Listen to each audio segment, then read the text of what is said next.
Alright guys, Hetrochramic again today. Hope you're doing well and enjoying your day so far. The return of Optic Challengers has officially been locked in, with the return of T2P going along with it. Scump and Formal with Methods and Bows rounding out the team. No Natureless we'll dive into here for the time being, with the Challenger scene definitely right now in disarray. Where's it even going to be held? What's going on there? But it definitely seems like this Optic Nation Challenger team will be playing against the top Challenger competition in the very near future. Some more Scrappy versus Clayster drama as well. Very much enjoy your thoughts in the comments below. Hit the like button if you enjoy, subscribe if you're new as always, I greatly appreciate it.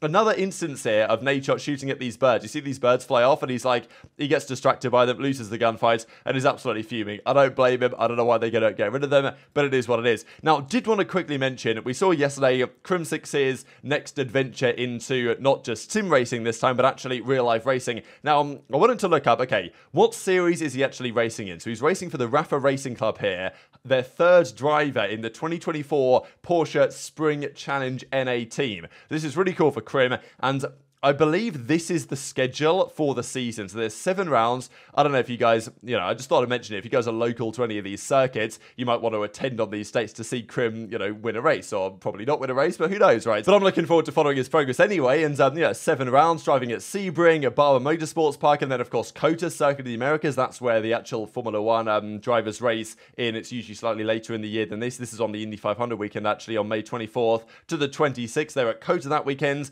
They're then in Virginia. They're driving at Watkins Glen, another very famous circuit, Road America as well. So this is really cool for Crim, I'm not going to lie. And if you guys know anything about the motorsport to racing, you'll think, this is pretty cool from Crim. So hopefully that works out well for him. Of course, he's not in the league anymore. These are all the rosters in the 2024 season. Kind of interesting how many, the yellow is retained, the green is new signing effectively. So, vast majority of players on these organizations are new. Crazy that, even Gorillas and Legion have actually kept someone. Can you believe it? Well, they kind of didn't keep them. They released them and then they re-signed them. So, not quite the same thing, but I guess it's close enough. Most teams, though, that should be at the top have kept at least some of their guys. FaZe, Subliners, Optic, Ultra. Outside of that, who really knows who are going to be the most competitive teams this new season? There has been talk again, though, as you'd expect, to be honest, on the relative strength of the weapons. This clip was going around of someone getting absolutely beamer-fried across the map here by a Rival 9, which is the SMG in the game. Now, I think, look, everybody knows the AR is stronger, but you do get some clips like this from time to time where the Rival 9 will do this to you, and sure, nice shots, nice recoil control, but some of the AR players are trying to make the point that the SMG is actually too strong. Now, I definitely don't agree with this, but, as Kenny says, how we let in the ray gun in multiplayer. There was also this that we saw, that the ray gun is coming to COD multiplayer in a limited time modes. Kenny's like, we already have it. They named it the Rival 9. Surely this is the OG ray gun, because we've already got the Pack-a-Punch version in multiplayer, meaning that, the Rival 9 is just that good. I don't know, is the Rival 9 going to be even better on LAN? It's one of those weapons, it's kind of like the Scorpion, right, with a higher rate of fire that Scump had those famous clips with way back in the Black Ops 2 days. So I don't know, I'm kind of looking forward to it. Usually as the season progresses, more and more SMGs come about.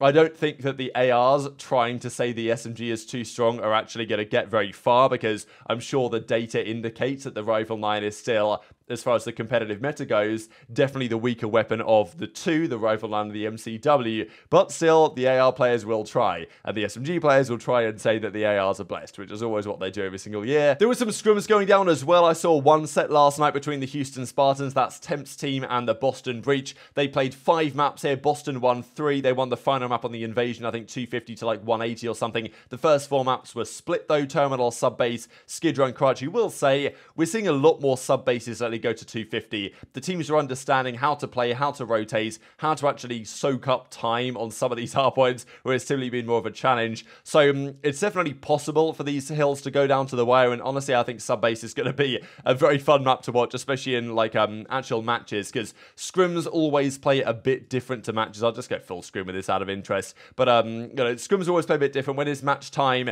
people generally play a bit slower. Like, they'll slow down a little bit more, take it a little bit more conservatively. especially when there's pressure on the line as well. So I think we will see, even though in scrims we're seeing more go to 250 on this map, I think we will see quite a few sub bases this year where it's like, you know, 220, 221 or something. It could be mega. So looking forward to this now. It's probably not great, and there's things unfixed about it, but I think we're going to get some entertaining ones on this. Kind of like Bocage, you know, it was a complete mess in Vanguard, and we might be in for a similar thing here on Subbase. Couple of clips to share for you guys here before we talk about the Optic Challenger team. Firstly from Crim. I know this has been a talking point for a long time about whether COD could be or should be search and destroy only. Now, Crim says that given the state of this game currently, with Hardpoint being in a bit of an issue, and same story potentially with Control, how about running it search and destroy only? Now, you know, I think, as Crim says, this is a hot take, and I agree. It's a hot take, and I think it's a bad take.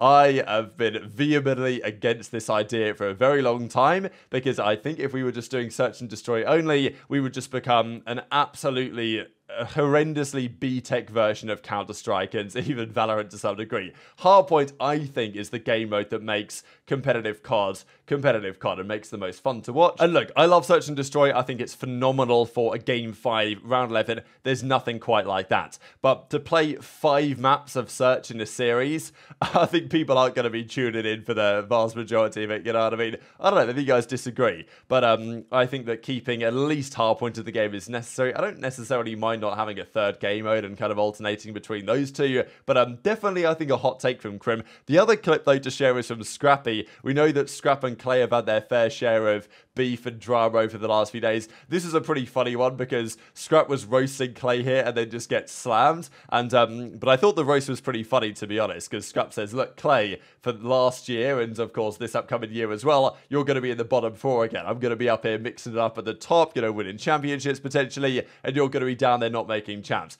Do you guys think this is true? We talked yesterday about Carolina or Ravens and the potential they may have. Sure, I think Ravens are going to be in with a fight to get to champs, as will many other teams down there with the way the league is presently looking. And Toronto should easily be good enough to have no problem with qualifying. Clay didn't make it quite last year. Maybe this year is going to change this story. But yeah, this Scrap versus Clay rivalry I'm looking forward to.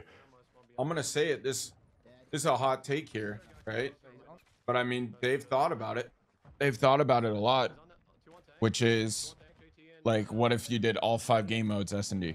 I think if there's any game to do it on, or you should be doing it on, it would be this one. They've definitely thought of, I mean, from a spectator standpoint, that would be probably a lot better. Gracer is low plane. Look at this kid. Yeah. You're so ass, Clay. You're so shit, bro. God, I can't wait for another bottom 4 year. Go in front, go in front, go in front. I fucking hope he goes front. Nice. Just get me in this dog shit plane, bro. Please, man, just get me in. Obviously, Clay has been letting Scrappy know as well. We've seen these clips go around over the last couple of weeks. Like, you know, you'll never get to where I'm at. Sure, you might be on a better team, playing better at the moment, but, you know, you don't have the rings, you don't have the championships that Clay has. Will he ever have the rings or the championships that Clay has? That's another question. The rings is maybe possible. I mean, 3 rings is such a tall order. Maybe that's possible. The number of championships, given the way that the CDL currently is with the number of events per year and the competition, is just so difficult to imagine anyone catches to like Crim's 38 championships, you know what I mean? But to be fair, with the CDL maybe going away or whatever, the CWL could come back, could be more events, could be more open circuits, maybe the possibilities there. But yeah, still, Clay is a top 4 player of all time, top 5 absolute bare minimum for a very good reason. But speaking of a couple of top 5 players of all time, here is the return of T2P. So as Optic say, log into your Game Battles account as Scump, Formal, Method and Bose queue up against the CDL's Best Challengers team December the 7th during the side station. So this has been the big question before the season began. There was meant to be the team of Scump, Bose, Method and Najot. They actually did some practice together, didn't they? And Nade has been playing a fair bit of this game as well. The problem I guess they run into is that there just aren't, like, Challengers doesn't really exist right now, and we don't have, as a recording, an announcement yet from the league on what's going on this. Like, they said even before the game launched, oh yeah, don't worry guys, it won't be long until we give you the big update on Challengers, when the events are, what the format is, where you guys are going to play, etc, etc. And the intention was of, you know, Zinni and the other guys, with potentially Scump as well, that they convinced him to play eventually. He was like, yeah, okay, whatever. Scump, Nade, Bose and Zinni will play in the Challenger tournaments, the Challenger Cups. It'll be great content, whether we win or lose, whatever. it's not going to affect Scump's legacy at the end of the day. The problem is, there aren't any Challenger tournaments, right? The season is starting in basically, what, a week today, isn't it? Yeah, December the 8th, the season officially begins, but yet we still have absolutely no information, as of recording, on what's going on in Challenges. Usually it starts earlier than the CDL, but this year we simply don't know. The primary reason for that seems to be that with game battles shutting down in January, they need to find a way to actually host Challenges. This may be related to, you know, we saw the other day FACEIT, right? FACEIT COD. Maybe that account's fake, I don't know. But, you know, people were definitely making a connection there, right, between FACEIT COD appearing and, you know, no questions about what's going on in Challenges. I guess we'll see, because they've got to host it somewhere, and there aren't too many options to do that. Once they figure that out, sure, they can get the Challenger circuit cooking, but it kind of means that that team of Scump, Zinni, you know, Bose and Nadeshot that we were hoping would be playing Challenger Cups by now, that's not really happened. But there is a tournament that they're running, I guess Optic are running here on December the 7th, where this Optic Challenger team will play against other Challenger teams, some of the CDL's best Challenger rosters, on December the 7th, with this team instead. So no Nadeshot, but during, I suppose, the Halo off-season, it's going to be Formal that steps in. So this is kind of really exciting, right, just to see Scump and Formal back in business again. We'll see how they get on. I wonder whether this is going to appear on, like, you know, COD Gamepedia or something, right, because I think it'd be interesting to see if Scump has anything on his kind of like career page after he officially retired. So we may or may not see that, but as Bose says, you know, let's go, finally a few hours of being your teammate. It's definitely going to be good vibes in this one for sure. Not exactly sure why Nadeshot not in this one, but yeah, hopefully it works out for all involved on that one, and hopefully looking forward to seeing more action on this type of stuff, because, you know, Bose, Zinni, Scump and Nade, or with Formal in there instead, it's going to be great vibes. It's going to be a lot of fun to watch. But unfortunately, you know, we just haven't got to see any of that in action yet because of the way things presently are. Did also think this is interesting that we had Ghosty, Dashy and Hook after, you know, we know there was a bit of friction there last year between Ghosty and Dashy, especially after the comments in recent days from Shotzzy. That was pretty evident, especially in outside of the game stuff. But I've got to say, Ghosty's been cooking in this game so far. And I mean, look at this, 25 and 23, 2 minutes 14 and a half points. So Ghosty has been very impressive, I think, so far. And Los Angeles Thieves, I don't know, the more I think about that team, the more I think that, you know, they've got some potential. I don't know, like, I've gone both ways on this Thieves team. Part of me thinks they should be good. That was my initial thought. Then I thought, well, they could have some issues, but now we're seeing them play, and they look pretty good. But, of course, it's early days over the course of the season. Ranked play, I did say earlier today, is meant to come soon, but as Abizi says, probably it's going to be filled with cheaters again, and this is why I'm hopeful, at least, that BPL, that we currently have, the pros play, can last for, you know, a long time. I don't know if we're going to be able to put up the prize pool, you know, because there's a prize pool right now for the pros to play for the first couple of weeks. For the rest of the season, I don't know if there's going to be able to be a prize pool, but hopefully it will still exist, at least, for the pros to play in, because that's probably going to be better for them to play than ranked play if there's a load of cheaters, which, let's be honest, there probably is, based on the evidence we've seen it for the last couple of years. But very much interested to your thoughts on all this stuff in the comment section below. Hit the like button if you enjoyed, subscribe if you're new, take care, and I'll see you next time.